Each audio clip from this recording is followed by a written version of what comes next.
2 साल बाद विदेश से लौटा पति, स्टेशन पर भीख मांग रही थी पत्नी। सच्चाई जानकर इंसानियत भी रो पड़ी दोस्तों। ये कहानी है उत्तर प्रदेश के कानपुर की, जहाँ शिवपुर की तंग गलियों में एक साधारण सा परिवार रहता था। इस परिवार में बूढ़े माता पिता, बड़े बेटे दीपक, छोटा बेटा अर्जुन और दीपक की पत्नी किरण रहते थे। घर बड़ा नहीं था, लेकिन कभी उसमें खुशियों की कमी नहीं थी।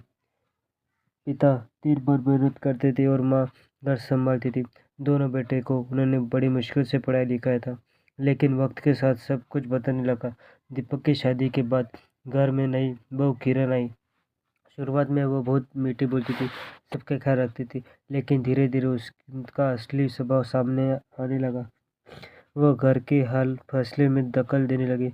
दीपक पहले से उसकी बातों में रहता था, लेकिन कुछ समय अर्जुन भी उसका प्रभाव में आने लगा। किरण को घर पर राज करना पसंद नहीं था। वो चाहती थी कि सब कुछ उसके हिसाब से चले। अर्जुन जवान था, भोला था और ज़्यादा समझ नहीं रखता था। किरण ने उसे अपने मीठे शब्दों में झूठे प्यार से अपने काबू में कर लिया। अब अर्जुन अपने माता पिता की बातों से ज़्यादा किरण की बातें सुनने लगा। माता पिता वे सब देख रहे थे, लेकिन कुछ नहीं कह पा रहे थे। उन्हें डर था कि कहीं घर का माहौल और ख़राब न हो जाए। समय बीतता गया और अर्जुन भी शादी के बाद उठने लगे। माता पिता ने बहुत सोच समझ कर उसके लिए एक लड़की चुनी, जिसका नाम था मीरा। एक सीधी सीधी समझदार और शांत स्वभाव की लड़की थी। उसके पिता नहीं थे, वो अपनी माँ के साथ रहती थी। शादी बहुत साधारण तरीके से ही हुई। मीरा जब दुल्हन बनकर घर आई तो उसकी आंखों में नए सपने थे। वह सोचती थी अब उसका भी एक अपना परिवार होगा, जहाँ उसे प्यार और सम्मान मिलेगा। शुरुआत में एकदम दिन सब ठीक रहा, लेकिन धीरे धीरे मीरा घर की सच्चाई सामने आने लगी। उसने देखा कि उसके पति अर्जुन ने उससे दूरी बनाए रखते थे। वो उसके पास बैठते तो दूर, ठीक से बात भी करना पसंद नहीं करते थे।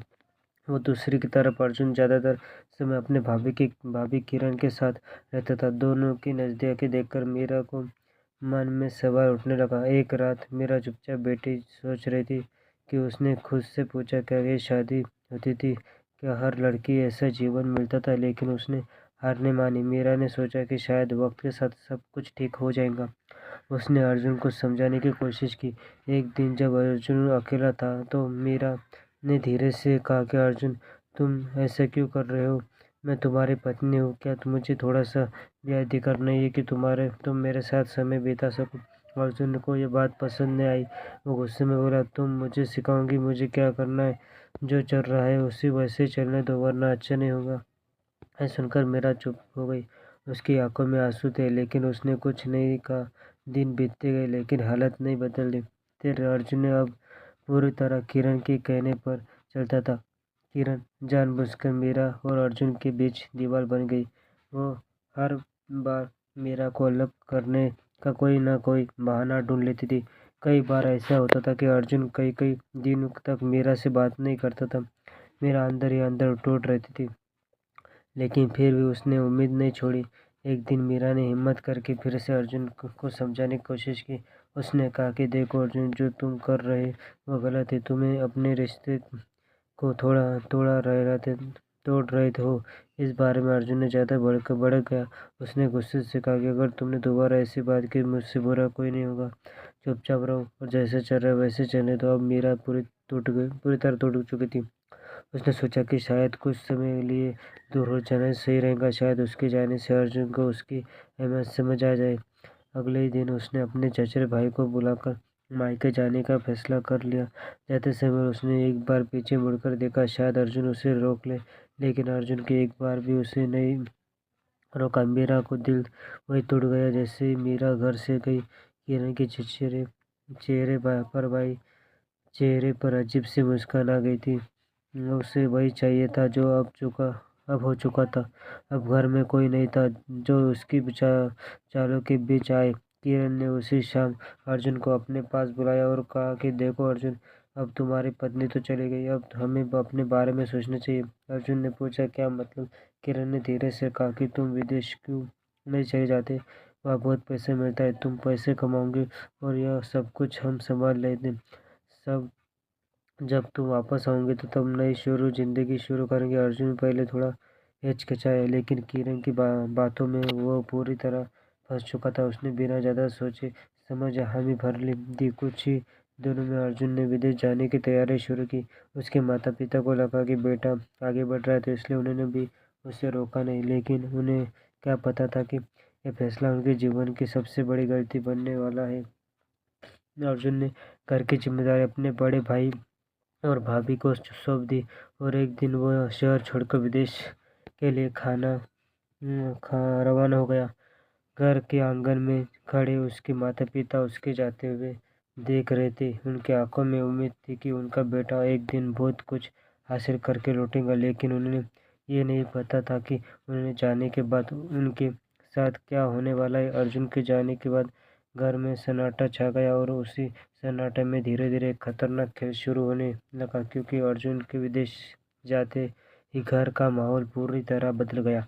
अब घर में किरण और दीपक का फैसले लेने वाले थे। माता पिता को लग रहा था कि अब कुछ पहले जैसा ही चल रहा है, लेकिन असल में उनके जीवन की दिशा बदल चुकी थी। किरण अब खोलकर अपने असली रूप में आ गई थी। वो घर का काम काम कम अपने मतलब के काम ज़्यादा देखने लगी। दीपक भी उसकी हर बात मानता था। दोनों एक बीच कर अक्सर फुसफुसाहट होती थी, जैसे कोई योजना बनाई रही जा रही है। एक रात किरण ने दीपक से कहा कि अब अर्जुन ये तो और यही यही सही समय है कि कुछ बड़े करने का। दीपक ने पूछा, क्या करना चाहती हो? किरण ने दबी आवाज में कहा कि पूरी संपत्ति अपने नाम करवा लो, वरना बाद में सब कुछ बांटना पड़ेगा। दीपक पहले थोड़ा घबराया, लेकिन लालच धीरे धीरे उसके मन में जगह बनने लगा। उसने सोचकर, अगर सब कुछ हमारे नाम होता तो जिंदगी आसान हो जाएगी। अगले ही दिन दीपक अपने माता पिता के पास गया और बोला, बाबा आपको तहसील चलना है, पेंशन से जुड़ी जरूरी काम नहीं है, पैसा बंद हो सकता है। माता पिता अनपढ़ थे, वो बेटे पर पूरा भरोसा रख करते थे। उन्होंने बिना कुछ सोचे हामी भर दी। तहसील पहुंचकर दीपक ने पहले से तैयार कागज पर अंगूठा लगवा लिया। उन्हें लगा कि ये कोई सरकारी प्रक्रिया है, लेकिन असल में वो अपनी संपत्ति अपने बेटों का नाम कर रहे थे। काम खत्म होने के बाद दीपक उन्हें घर से लाया। अगर आते ही किरण ने कहा मुस्कुराते हुए, पूछो काम हो गया? ठीक हो गया, काम हो गया? दीपक ने सिर हिलाकर कहा कि सब कुछ हमारे नाम। किरण के चेहरे पर जीत की चमक साफ दिख रही थी, लेकिन असली खेल अब भी बाकी था। कुछ दिनों बाद किरण ने अपने अगले कदम उठाया। उसने दीपक से कहा कि अब इन बूढ़ों को क्या घर में रखने का क्या फायदा, खर्चे भी बढ़ते। दीपक चुप रहा, लेकिन उसने मना भी नहीं किया। एक सुबह जब माता पिता उठे, उन्होंने देखा था कि उनका सामान दरवाजे के पास रखा हुआ है। उन्हें घबरा कर पूछा, ये क्या है हो रहा है बेटा? दीपक ने नजर चुराते हुए कहा कि अब यह घर हमारा है, आप लोग की ओर जाकर रहो। सुनकर दोनों के पैर तले जमीन खिसक गई। माँ रोते रोते हुए बोली, बेटा हम कहाँ जाएंगे? लेकिन इस बारे में बेटा के दिल पत्थर बन चुका था। किरण ने एक सस्ता आवाज में कहा कि जाओ, जाना जाओ, जाना जाओ, हम फर्क नहीं पड़ता। उसी दिन बूढ़े माता पिता को अपने घर से निकाल दिया। वो दूर दूर को भटकते रहे, किसी के कुछ दिन सहारा दिया तो किसी के ने दरवाजा बंद कर दिया। धीरे धीरे उनके पास कोई रास्ता नहीं बचा। आखिरकार वो रेलवे स्टेशन पहुंच गए। वो एक कानों में उन्होंने बैठना शुरू किया। पेट की आग बुझाने के लिए उन्होंने भीख मांगना शुरू कर दिया। हर दिन उनके लिए एक नई परीक्षा जैसी होती थी। कभी खाना मिलता था, कभी नहीं। बारिश में भीगता था वो, गर्मी में जलने के, लेकिन कोई सुनने वाला नहीं था। इधर दीपक और किरण के घर बेच दिए और सारे पैसे लेकर किरण के मायके चले गए। वो कुछ समय तक उनकी खूबी खतरती हुई, लेकिन ये सब ज़्यादा दिन तक नहीं चलने वाला था। इधर दूसरी तरफ मीरा अपने मायके में थी, लेकिन उन्हें उसकी ज़िंदगी में आसान नहीं रही थी। कुछ महीने के बाद उसकी माँ को देहांत हो गया। अब वो पूरी तरह अकेली हो चुकी थी। उसने सोचा कि अब मेरा यह कौन है, मुझे वापस अपने ससुराल जाना चाहिए। मेरा हिम्मत करके शिवपुर लौटी। जब वो अपने ससुराल पहुंची तो उसने देखा था कि घर पर ताला लगाया। उसको मना में डर बैठ गया कि उसने पड़ोसी से पूछा कि घर बंद क्यों है? सब लोग कहते कि एक पड़ोसी ने लंबी सांस ली। लेते हुए कहा कि तुम्हें कुछ नहीं पता, तुम्हारे जेठ और उसकी पत्नी सब कुछ बेच दिए और तुम्हारे सास ससुर को घर से निकाल दिया। मीरा के पैर धड़क जमीन खिसकी और उसने कांपते आवाज में पूछा कि माँ बाबूजी कहाँ है। पड़ोस में दिया कि रेलवे स्टेशन पर वो भीख मांग कर गुजर कर रहे थे। यह सुनकर मीरा को आंखें में आंसू बहने लगे। वो बिना एक पल गवाए रेलवे स्टेशन की तरफ दौड़ पड़ी। रेलवे स्टेशन पहुंचकर उसने चारों तरफ नजर दौड़ाई तो भीड़ के बीच उसने अपने सास ससुर को ढूंढते में देखा। थोड़ा वक्त लगा, लेकिन जैसे उसकी नज़र उन पर पड़ी तो उसका दिल टूट गया। दोनों एक कोने पर बैठे थे, हाथ फैलाकर लोगों से कुछ भीख मांग रहे थे। मीरा दौड़कर उसके पास आ गई, उसके सामने बैठ गई थी। माँ बाबूजी उसकी आवाज़ सुनते दोनों ने सिर उठाया। कुछ पल के लिए वो पहचान न पाए, पर लेकिन फिर जैसे समझ आया कि उनकी आंखों में आंसू बहने लगे। मीरा उससे लिपट कर जोर जोर से रोने लगी। उसने कहा था कि आप लोगों के साथ इतना बड़ा अन्याय कैसे होगा। बाबूजी ने कांपते आवाज में पूरी कहानी सुनाई। मीरा सब कुछ सुनकर अंदर से हिल गई। कुछ देर चुप रहने के बाद उसने अपने आंसू पोंछे और दीर्घ आवाज में कहा कि अब आप लोग अकेले नहीं हो, मैं हूँ आपके साथ। उसे दिन के बाद मीरा वही रहने लगी। फैसला कर लिया।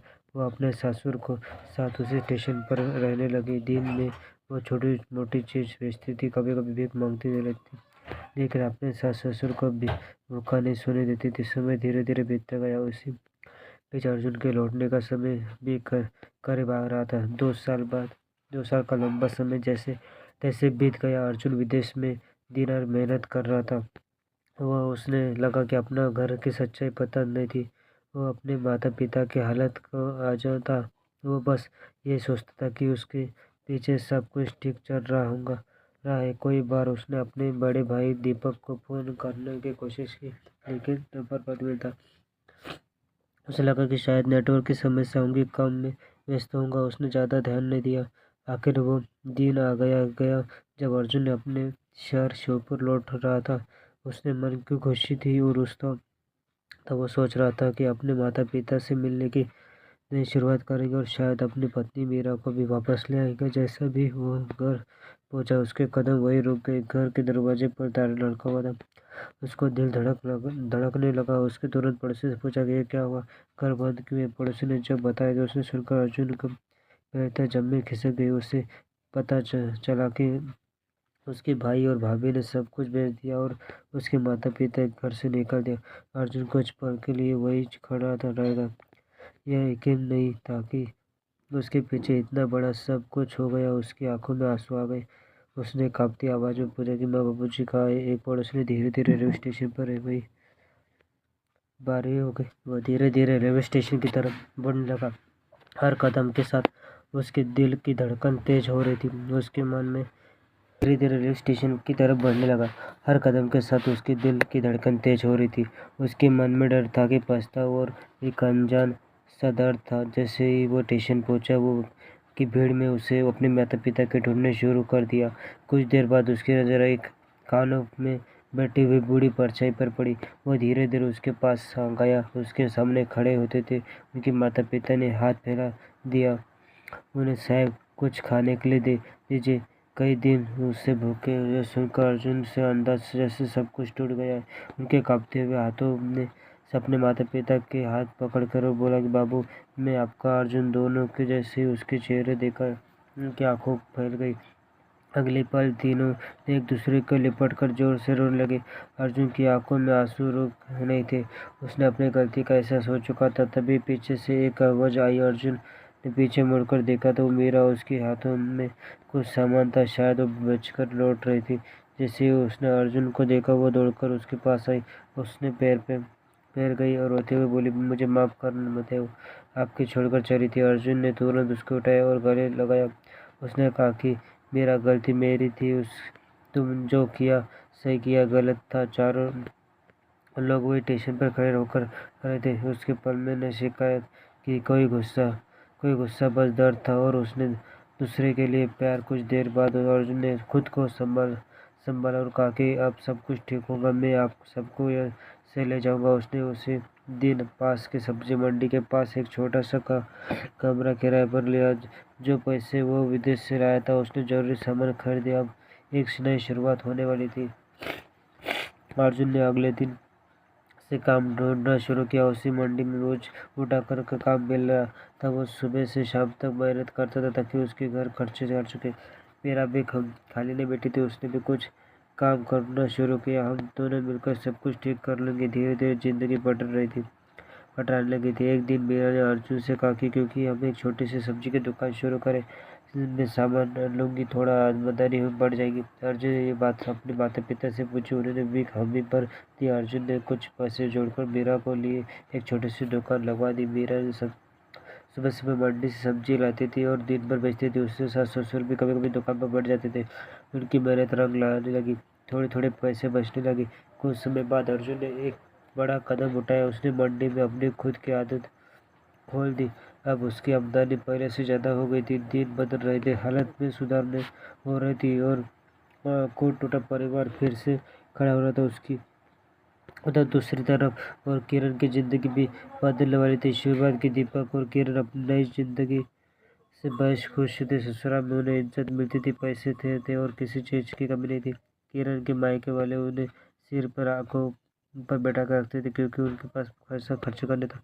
लेकिन धीरे धीरे हालत बदलने लगा। जो पैसा वो साथ ले आया था वो खत्म हो गया था। खर्च ज़्यादा था, आमदनी कहीं जारी नहीं थी। जैसे जैसे पैसा कम होते होते गया वैसे सास ससुर वो का व्यवहार भी बदलने लगा।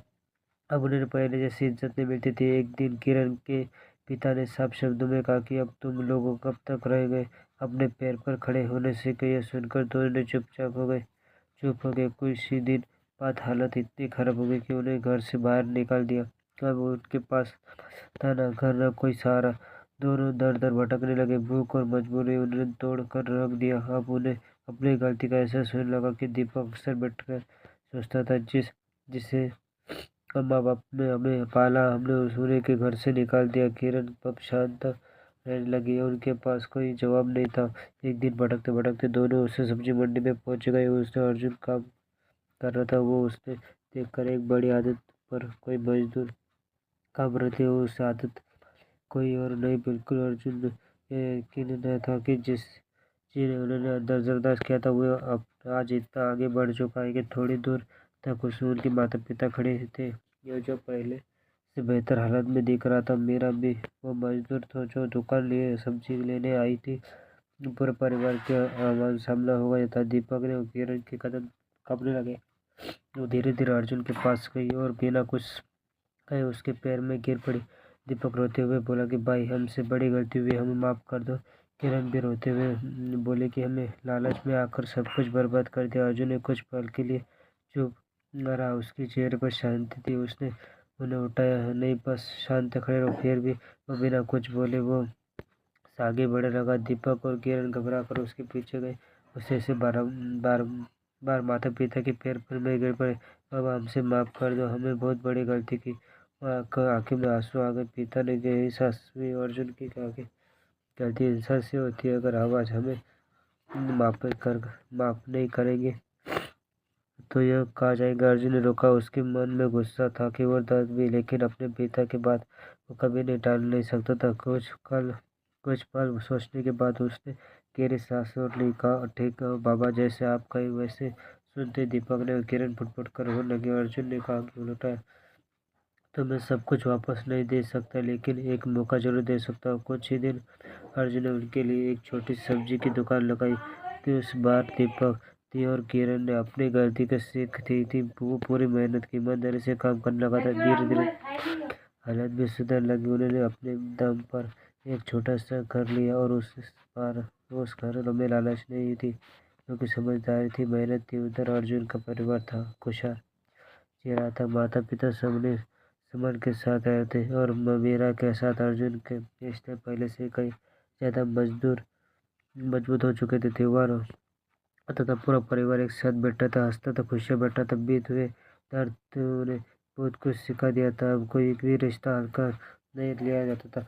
समय के साथ सब कुछ ठीक हो गया, लेकिन उसी दर्द का याद सभी को समझा है कि रिश्ते की कीमत सबसे ज़्यादा होती है। समय के साथ सब कुछ ठीक हो गया। दोस्तों ने इस कहानी ये सीख मिलती है कि लालच और गलत संगीता इंसान के अपने रिश्ते से दूर कर देते हैं, लेकिन समय पर लिया सही फैसला और सच्चा साथ टूटे हुए परिवार के फिर से जोड़ सकता है। लेकिन अब आप बताए हुए, अगर आप अर्जुन की जगह होते तो क्या अपने भाई को माफ़ करते थे? उसे हंसने अपनी गलती का अच्छा भुगतान देते थे? दीपक ने जो अपने माँ बाप के साथ किया, उसके बाद उसे दूसरा मौका मिलना चाहिए। ताकि नहीं, कमेंट करके जरूर बताएं। और वीडियो पसंद आई तो लाइक करें, शेयर करें और ऐसे दिल छूने वाली कहानी को, चैनल को कहानी और भाई भी के सब्सक्राइब जरूर करें। फिर मिलेंगे अगली वीडियो में एक नई कहानी के साथ।